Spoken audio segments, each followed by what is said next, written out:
J'ai commencé à me renseigner sur la géo-ingénierie d'une manière très personnelle. J'ai décidé de quitter Washington en 1998. J'ai acheté une petite propriété dans une communauté agricole du Tennessee. Et j'avais toujours des affaires à Washington.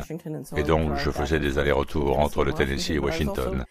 Mais je le faisais aussi à travers le pays, pour créer des réseaux avec une variété de gens qui essayaient de comprendre ce qui se passait dans l'économie. Et alors que je conduisais, j'ai vu l'étendue. Littéralement, vous aviez des avions qui s'entrecroisaient dans des schémas très inhabituels, supportant l'idée qu'ils volaient dans les deux sens, et vous obtenez cette tapisserie d'entrecroisement qui restait suspendue dans le ciel pendant un long moment. En tant qu'investisseur, vous le gardez dans votre esprit, vous savez, OK, nous avons deux avions au-dessus de ce comté, qui font tant d'heures de vol et pulvérisent tant de matière. C'est très cher tout ça. Qui paie pour ça? Et je faisais beaucoup de recherches à l'époque sur une grande quantité d'argent qui disparaissait du gouvernement fédéral de manière occulte. D'une part, vous avez tout cet argent qui disparaît, et d'autre part, vous avez ce fantastique programme très coûteux. Les opérations d'ingénierie climatique en cours doivent être considérées comme un nouveau projet Manhattan à une échelle presque inconcevable. Les gouvernements partout sur la Terre participent activement ou passivement à la folie de l'ingénierie climatique actuelle. Tout ça pour leurs propres raisons, dans le but de maintenir le statu quo jusqu'à la toute dernière minute. La géo-ingénierie existe, elle existe depuis longtemps et elle n'est pas nouvelle, et vos impôts le financent. Je m'appelle Christine Megan Edwards. Je suis un vétéran de l'US Air Force. J'ai servi 9 ans en service actif dans le domaine de l'ingénierie bio-environnementale. Après ma démission en bons termes, j'ai travaillé pour l'administration de la santé des vétérans en tant qu'hygiéniste industriel et spécialiste de l'environnement.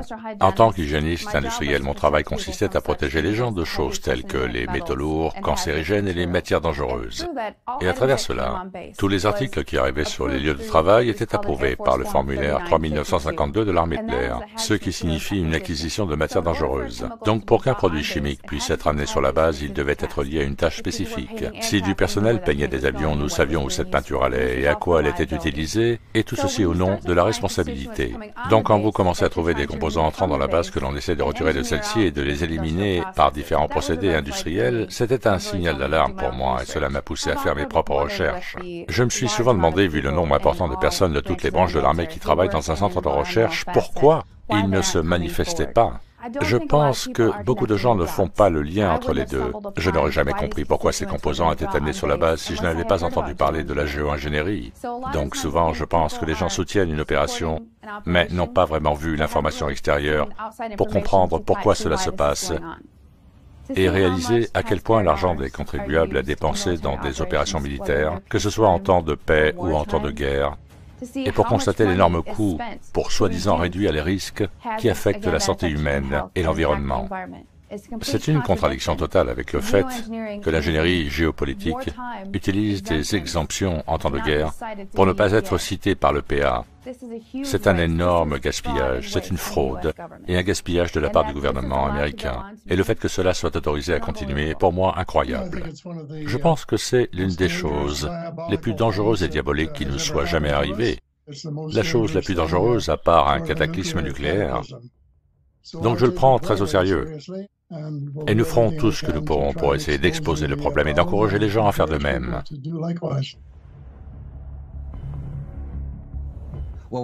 Quand j'étais jeune, j'étais un grand fan de Kurt Vonnegut. Il a écrit des œuvres remarquables. Et j'ai appris plus tard que la plupart de la matière de ses œuvres provenait du travail de son frère Bernard Vonnegut, qui était un scientifique à General Electric sous la direction d'Irving Langmuir, le scientifique en chef. Ce travail était axé sur la production de cristaux de glace à température élevée en utilisant un composé appelé iodure d'argent.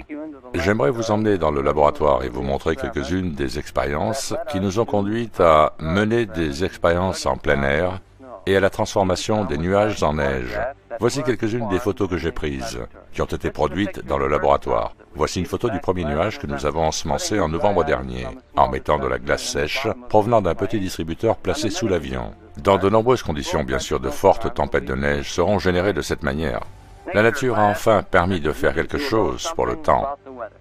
Les scientifiques ont travaillé sur ce projet dans les années 40, 50 et 60. un projet qu'il était probablement prévu de déployer aujourd'hui. Les recherches faites par Vonnegut et Langmuir ont coïncidé avec des changements dans notre ciel. Alors que ces programmes, ou du moins ce type de recherche, ont augmenté, les cieux ont commencé à changer. Ma première observation réelle de ces changements et ma première prise de conscience ont eu lieu quand j'ai élevé les yeux et que j'ai vu dans le ciel ces traînées blanches en train d'être tracées par les avions et qui se développaient en couches confluentes qui dérivaient sur des centaines de kilomètres tout en changeant le climat, la température, l'intensité de la lumière ainsi que sa qualité. C'était amusant de constater qu'il n'y avait pas beaucoup de littérature publiée sur ce sujet. Il y avait eu quelques rapports gouvernementaux dans lesquels j'avais creusé. Il y avait des preuves que ce type de recherche était menée. Et en fait, il y avait eu une présentation où Dan Wigington a posé des questions sur les matériaux qu'ils ont utilisés et leur rôle possible dans les programmes de modification du temps. Les études sur la qualité de l'air, y compris celles provenant du CARB California Air Quality Resource Board, ont nommé les particules de taille inférieure à 1 micron comme étant particulièrement nocives pour la respiration humaine. À travers toutes les discussions aujourd'hui, je n'ai entendu aucune mention de ces retombées, et cela a-t-il été étudié, ainsi que les effets d'un métal très réactif comme l'aluminium sur la toxicité du sol et des eaux? La question est de savoir quels seraient les effets de ces matériaux sur la santé humaine s'ils tombaient en poussière de petites particules d'aluminium. Dans notre modèle quantique, nous avons regardé combien de particules supplémentaires, de pluie acide supplémentaires vous obtiendrez à partir du soufre provenant de la stratosphère. Si on le faisait à un taux de 5 mégatonnes par an ou 10 mégatonnes par an de sulfate, et il s'est avéré que cette quantité est bien plus petite que ce que les humains mettent dans la troposphère sur une base annuelle, en brûlant des combustibles fossiles comme sous-produits, et même dans les eaux vierges, le sol aurait une capacité différente et ce ne serait pas nuisible. Donc les collaborateurs de mon travail sur les aérosols se sont concentrés sur les impacts sur la santé humaine. Et bien que nous ne l'ayons pas encore publié, la toute première chose que nous avons fait a été d'établir un ordre de grandeur sur du papier à dessin, mais avec un expert des impacts sur la santé, pour savoir si cela pouvait être un problème. Et la réponse est non. Le volume de particules est si minuscule par rapport aux charges sur la santé humaine. Et il y a d'autres choses qui m'inquiètent beaucoup, comme la pluie de particules. Si nous avons une troposphère où elles peuvent affecter les nuages élevés avec de l'aluminium ou d'autres particules, et il y a beaucoup d'éléments toxiques que l'on peut examiner sérieusement, mais si l'on ne pense qu'au nombre de particules et à l'énorme quantité d'émissions, on ne peut pas s'empêcher de s'inquiéter de l'impact sur la santé humaine avec ces petites particules. Et la réponse, mais nous ne l'avons pas publiée, est que c'est la première chose que nous avons examinée avec quelques-uns des plus grands experts en recherche épidémiologique concernant les impacts sur la santé humaine. Et c'est loin d'être le cas. Donc utiliser 10 mégatonnes d'aluminium déversé dans l'atmosphère ne provoque pas d'impact sur la santé humaine? Alors laissez-moi être plus prudent ici. Nous devons séparer la toxicologie sur l'aluminium. Nous venons juste de commencer à faire des recherches et à les publier. Maintenant, la question que je posais était purement sur les membranes des particules. Ce que nous avons fait, c'est de regarder les estimations globales, et nous avons maintenant une estimation globale des aérosols fabriqués à des fins épidémiologiques et de leur charge globale dans l'atmosphère, ceci en termes d'impact sur la santé. Et on postule ici que si on en rajoute avec les aérosols, ça ne pourrait avoir aucun impact, et la réponse est que ce n'était pas pertinent, c'était juste un nombre de particules amusant.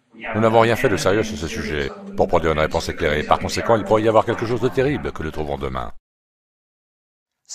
Donc, après avoir vu cette vidéo, j'ai contacté Dane et j'ai commencé à lui poser des questions parce que j'étais intéressé par ce qu'il savait déjà. Il était très ouvert sur tout ce qu'il savait. J'ai réalisé qu'il avait publié beaucoup d'informations en ligne et j'ai commencé à les lire attentivement. Et j'ai trouvé qu'il creusait des sujets pour lesquels il y avait un manque de preuves scientifiques. Et c'est là que j'ai commencé à m'y intéresser et à y contribuer de quelque manière que ce soit. J'ai ensuite travaillé avec Dan et Grâce aux contributeurs, que je remercie vivement, j'ai pu faire un certain nombre de vols où nous avons pu échantillonner à travers ces traînées de condensation ou ces couches confluentes qui avaient été mises en place plus tôt dans la journée. Donc la première mission d'échantillonnage a commencé à l'aéroport international de Baltimore, Washington.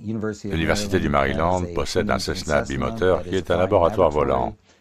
Il est équipé d'une buse d'échantillonnage à l'avant qui collecte des échantillons d'air avant tout contact avec l'avion, les moteurs ou tout ce qui se trouve derrière. Ces échantillons sont ensuite prélevés dans un tube qui passe à travers une cassette de filtres. Et ces filtres sont des filtres en fibre de verre qui sont des filtres à pores assez larges qui capturent efficacement la pollution du sol, donc les particules ayant une taille de 2,5 microns. Et ils ont fait un très bon travail, mais ce n'est pas vraiment l'équipement adéquat pour complètement évaluer le nombre de particules qui pourraient être plus petites que ça. Et on parle de particules de 10 à 100 fois plus petites que les particules de PM 2,5. Mais ils en capturent certaines. Et nous avons volé dans une zone de contrôle aérien. Et nous avons fait de grands cercles pour essayer de prendre de l'altitude, mais les tours de contrôle ne nous permettaient pas d'atteindre l'altitude nécessaire. Ils veulent que vous restiez dans cette zone. Le deuxième vol que nous avons effectué est parti de Baltimore, Washington, jusqu'à l'aéroport international d'Albany. Ok, nous sommes en phase pré-vol ici. Ce matin, nous avons observé les émissions de plusieurs avions à haute altitude, volant entre 25 et 40 000 pieds. Et les traces laissées par ces avions se sont étendues en une couche confluente. Et l'angle faible du Soleil, le matin, nous a permis d'observer les effets de polarisation de la lumière en utilisant de simples lentilles polarisantes. Et nous pouvions voir ces évidents schémas qui étaient tracés dans le ciel. Nous avons été très reconnaissants d'avoir eu l'opportunité de pouvoir observer ces matériaux et de pouvoir échantillonner la couche nuageuse. Nous avions l'intention de faire une mission d'échantillonnage de point à point, où nous pourrions atteindre des altitudes approchant les 20 000 pieds. Malheureusement, lors de notre vol de Baltimore, Washington à Albany, la couche que nous avons observée était à 27 000 pieds. Et je pense que nous sommes allés jusqu'à environ 23 000 pieds, peut-être, et donc nous sommes en dessous de la couche confluente que nous avons observée. Nous avons atterri, déjeuné et fait le plein de carburant. Nous avons deux échantillons de contrôle vierge, l'un a été prélevé avant le vol, l'autre après.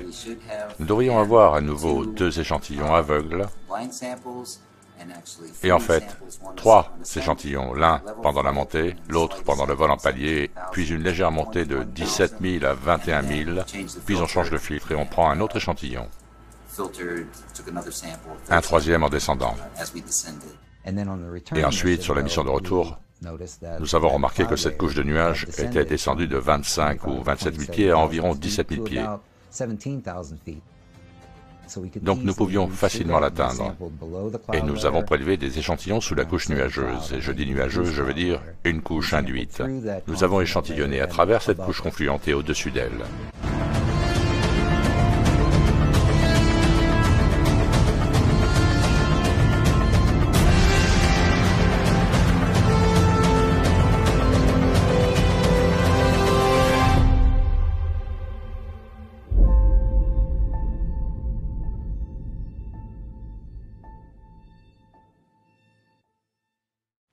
Le principe de base de l'ingénierie climatique consiste à saturer l'atmosphère de substances conductrices d'électricité, des particules de diffusion de la lumière et des polymères comme l'aluminium, le barium, le strontium et le manganèse. Ces particules sont ensuite manipulées par des transmissions de radiofréquences micro-ondes extraordinairement puissantes, qui peuvent chauffer les couches supérieures de l'atmosphère comme l'ionosphère, et qui sont utilisées pour créer des zones de pression qui orientent les courants de vent de niveau supérieur, ce qui impacte ensuite les systèmes météorologiques. Ces particules, lorsqu'elles sont manipulées avec ces fréquences, peuvent littéralement déplacer des masses d'air. C'est une partie intégrante de l'ingénierie climatique qui n'est pas connue ou reconnue par beaucoup de personnes. Les transmissions par radiofréquences en micro-ondes sont extraordinairement puissantes et dangereuses.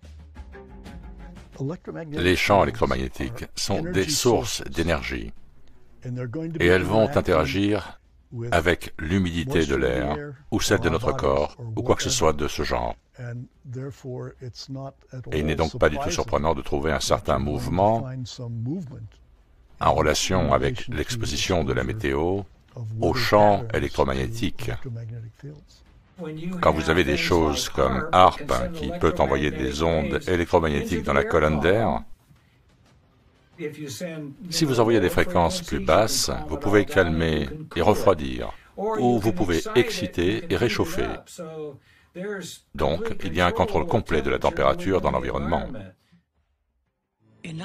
En 1985, Bernard Eastland a déposé des brevets. Beaucoup affirment que ces brevets sont devenus le plan directeur de HAARP, un programme de recherche sur les aurores actives à haute fréquence. HAARP est une grande antenne par laquelle nous envoyons l'énergie de la radiofréquence dans la haute atmosphère. Ces applications, mentionnées dans les brevets, sont la destruction de missiles, le contrôle et la perturbation des communications. Il y avait d'autres idées pour éventuellement modifier la météo. Ce que nous pouvons faire avec une antenne est de changer la partie du ciel dans laquelle on insère l'énergie. Les antennes combinées de HAARP génèrent une énergie concentrée de milliards de watts qui pénètre la basse ionosphère et interagit avec les courants de l'électrojet auroral. Dans certaines applications, les militaires reconnaissent qu'ils peuvent littéralement soulever la ionosphère. Et ce qu'ils disent, c'est que ce n'est pas un problème, c'est une courte période de temps. Mais, cependant, quand vous soulevez l'ionosphère, la basse atmosphère s'engouffre dans le vide et le remplit, ce qui modifie les modèles météorologiques localisés. Et à sa plus grande puissance suggérée, si vous le propulsiez pendant 1h30, cela équivaudrait à l'énergie d'une bombe à hydrogène. Cette installation HAARP n'est qu'une seule sur des centaines réparties sur la Terre entière. Vous pouvez créer des dômes de haute pression dans l'hémisphère nord, ce qui crée une rotation dans le sens des aiguilles d'une montre, tout comme la poulie, qui leur permet de diriger les vents de niveau supérieur dans presque toutes les configurations qu'ils souhaitent. Donc les zones qui se trouvent sous ce dôme de haute pression grillent. Elles grillent. Regardez cette sorte de bulle. Cela n'est-il pas un indice? C'est un dôme de haute pression stationné au-dessus de nos têtes et qui fait en sorte que rien ne puisse s'écouler. Vous n'auriez jamais vu cela d'un point de vue météorologique il y a 20 ans, jamais. Quand vous avez deux choses qui ont le même mécanisme d'action, on s'attendrait à ce que leurs effets soient additifs ou plus qu'additifs, c'est-à-dire synergiques. Nous parlons de modèles météorologiques. Vous avez du brouillard, des gouttelettes d'eau, vous avez de l'eau dans l'air. Lorsque ces gouttelettes d'eau sont irradiées par des micro-ondes, elles font la même chose que dans notre corps. Elles génèrent des espèces réactives à l'oxygène. Et quand les nanoparticules sont dans cette eau, elles vont faire la même chose à nouveau. Donc, au minimum, on pourrait s'attendre à ce que ces effets soient additifs, avec la possibilité qu'ils soient plus qu'additifs. Et si les fréquences font ça aux particules, qu'est-ce que cela provoque en nous? Quel est l'impact sur l'architecture de la vie, étant donné que tout ce qui est vivant contient de l'eau, sous une forme ou sous une autre? Que nous arrive-t-il? Et regardez ce qui arrive à un flux d'eau lorsqu'il est exposé à des fréquences élevées. Difficile à croire, et quand vous y ajoutez des particules, l'effet est encore plus profond. Il y a un émetteur de radiofréquence qui, en se basant sur la direction de transmission du signal, isole les précipitations et bloque toute une partie de celle-ci. Il s'agit de l'un de ces émetteurs de radiofréquences qui sont mis en place partout dans le pays, partout dans le monde, ou partout où le réseau électrique le permet. À nouveau, on voit ici l'émission de radiofréquence sculptant un angle de 90 degrés. C'est l'effet global, complètement artificiel. Il n'y a pas un météorologue qui ne sache pas ce qui se passe. Aucune chance. Beaucoup posent cette question. Les cyclones, les ouragans peuvent-ils être manipulés? La réponse courte est oui. Le projet Cyrus. L'armée américaine a été engagée dans des programmes de manipulation d'ouragans depuis au moins 1947. Et ces programmes ont été en cours depuis lors. Bien que l'armée américaine le nie, elle prétend avoir arrêté ses recherches. C'est un mensonge flagrant. GeoengineeringWatch.org a capturé des séquences filmées de transmission de fréquences radio, utilisées pour manipuler les particules atmosphériques pulvérisées par les opérations d'ingénierie climatique, afin d'orienter et de diriger les ouragans. Ils peuvent être manipulés à un degré que peu peuvent comprendre. Nous avons des images satellites de la NASA, disponibles sur le site, qui montre une extraordinaire manipulation de l'atmosphère au large de la côte ouest de l'Afrique, d'où proviennent les cyclones du bassin atlantique. Et il n'y a pas de théorie, il n'y a pas d'hypothèse, il n'y a pas de conjecture, la manipulation des cyclones est absolument positivement en cours. Une part de cette technologie est en fait issue du programme furtif. Le programme furtif était l'idée d'essayer de réduire la quantité d'énergie radar réfléchie par un avion. On pouvait mettre des particules de métal dans la peinture elle-même. Ces particules absorbaient alors cette énergie. Mais si vous mettiez ces particules dans l'air et que vous diffusiez un signal qui est accordé sur la fréquence exacte qui correspond à leur taille, et c'est la clé. Toutes ces particules sont de tailles identiques. Elles répondent à une fréquence spécifique. Et quand vous transmettez cette fréquence, vous pouvez faire chauffer toutes ces particules. Et si cette masse d'air contient de l'humidité, n'importe quel type d'humidité, elle s'élève et se dilate, et c'est ainsi que vous pouvez générer un système météorologique. Un aspect essentiel de l'ingénierie climatique est la capacité de l'ingénieur du climat de fabriquer un temps d'hiver avec des processus brevetés de nucléation chimique de la glace pour la modification du temps. En faisant cela, ils peuvent voir l'humidité des nuages, avec ce que l'on appelle des éléments en réaction endothermique, qui absorbent l'énergie et créent une couche d'air dense et froide, qui descend à la surface de la Terre. Une couche froide peu épaisse, peut-être de quelques centaines de pieds d'épaisseur, qui crée l'illusion d'un temps hivernal, sur une Terre en état d'urgence. Donc les températures de surface sont en fait très froides, parfois incroyablement froides, mais cela reste une couche peu profonde. Il s'agit de fabriquer des événements météorologiques hivernaux qui sont ensuite montés en épingle par les grands médias, divisant la population et la rendant perplexe quant au véritable état de notre Terre et à ses réelles températures. Ils se sont souvent concentrés sur des régions particulières, comme en 2014 à Boston, sur la côte est des États-Unis, en créant tempête de neige après tempête de neige après tempête de neige, avec de l'humidité nucléée chimiquement, accompagnée de titres sensationnels sur cet événement. 100 millions d'Américains ont été touchés par une tempête d'hiver comprenant à peu près tout l'arsenal météorologique, et en convainquant une grande partie de la population qu'il n'y avait rien d'anormal avec le climat. Il y avait en fait des records de froid dans certains endroits, et donc dans d'autres endroits il y avait une chaleur record même pendant les mois d'hiver. Les gens ont tendance à ignorer cela. Ainsi, le réchauffement terrestre devient un événement incontrôlable. Les éléments chimiques de nucléation de la glace qui ont été injectés dans l'humidité des nuages atteignent la surface avant la congélation, ce qui explique que les pluies gelées et les tempêtes de glace deviennent de plus en plus la norme. Combien de personnes connaissent les boules de glace qui apparaissent sur les rives du lac Michigan, recouvrant les plages et pesant souvent 75 livres ou plus, et se produisant parfois dans de l'eau à plus de 40 degrés Fahrenheit?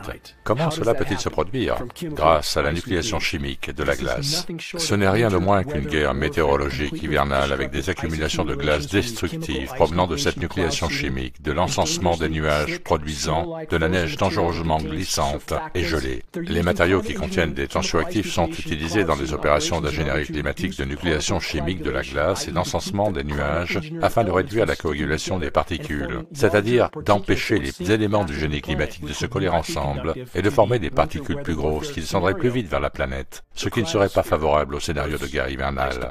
La cryosphère, c'est-à-dire les dépôts de glace de la Terre, fond à un rythme qui est sans précédent dans le passé géologique. La véritable magnitude de la fonte terrestre a été masquée par des falsifications statistiques. Les ingénieurs climatiques ont tenté de cacher ce fait aux populations afin de masquer la véritable gravité de l'effondrement polaire. Les ingénieurs du climat ont utilisé des méthodes de nucléation de la glace à la surface de la mer. L'effet de ces opérations peut être facilement distingué sur les images satellites. Le paradoxe avec la nucléation de la glace à la surface de la mer est le suivant. Les ingénieurs climatiques mettent en fait un couvercle ou un capuchon sur des océans déjà trop chauds pour que la nucléation naturelle de la glace puisse se produire. Ce faisant, ils scellent concrètement la chaleur dans les océans, augmentant ainsi le réchauffement global de la Terre.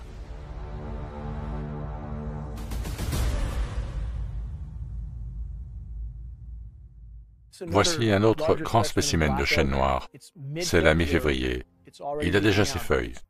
Il a 2 mois d'avance sur le moment où il devrait avoir ses feuilles. Les feuilles de l'automne dernier sont restées dans les arbres et, à la fin du mois de novembre ou au début du mois de décembre, quand il y a une certaine série de pluies, et c'est ce qu'on a vu ces 4 dernières années, toutes les feuilles des arbres à feuilles caduques sont mortes, mais restent accrochées à celui-ci, comme vous le voyez, plus bas, sur cet arbre.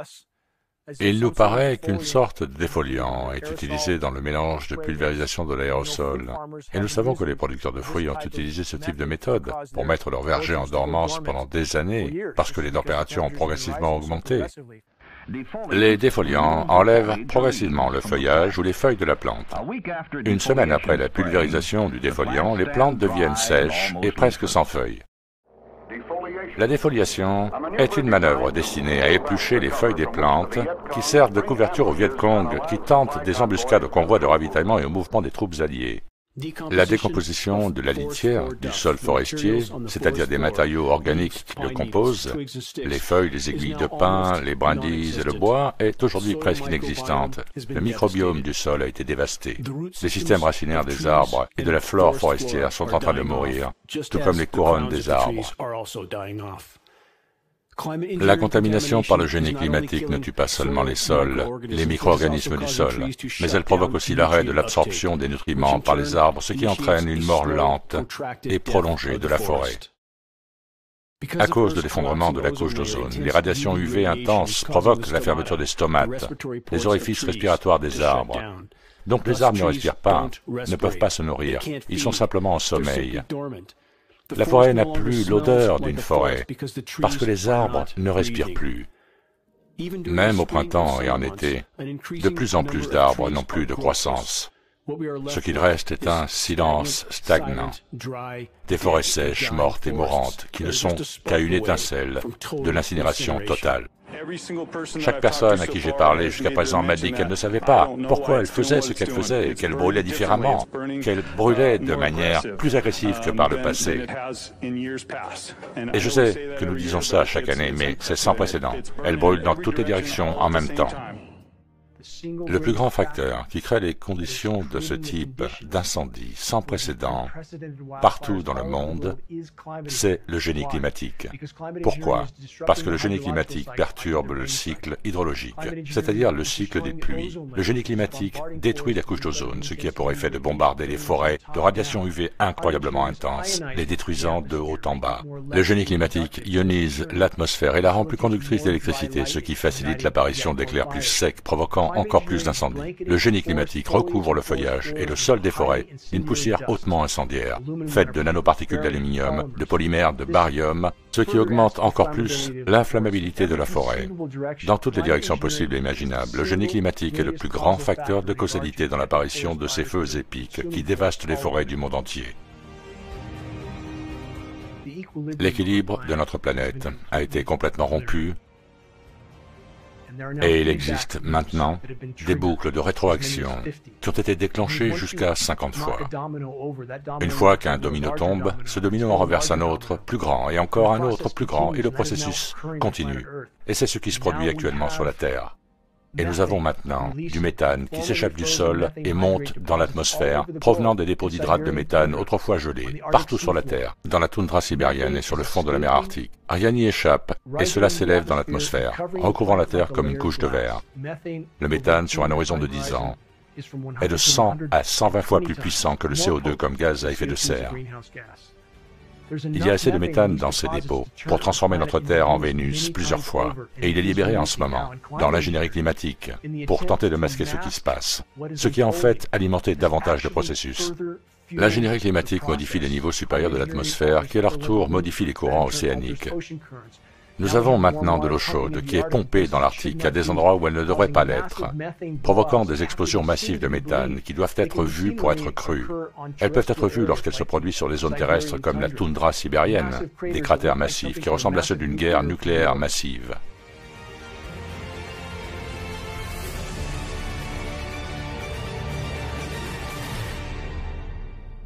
La question que les gens devraient se poser est la suivante. Si cela se produit, pourquoi personne n'en parle? Selon les classifications de sécurité qui peuvent être attribuées à un programme, celui-ci peut être contenu dans une veine étroite et garder la transparence totalement à l'écart. Absolument. Et il peut en être de même avec les contractants et les sous-traitants qui travaillent sur le même programme. C'est ce à quoi il faut s'attendre. N'importe quel entrepreneur qui s'occupe d'un programme classifié sera aussi compartimenté que le bureau du programme gouvernemental lui-même. C'est l'objectif. Les règles de base sont les mêmes. En fait, vous ne pouvez même pas ramener cela à la maison et en parler avec votre famille, vos amis ou d'autres personnes qui ne sont pas également autorisées à participer à ce programme spécifique, quel qu'il soit. Vous devez uniquement savoir ce que vous avez besoin de savoir. Et donc il suppose que la plupart des gens n'ont pas besoin de savoir quoi que ce soit, et que les autres ne doivent en savoir qu'un peu, à l'exception des personnes qui tirent les ficelles.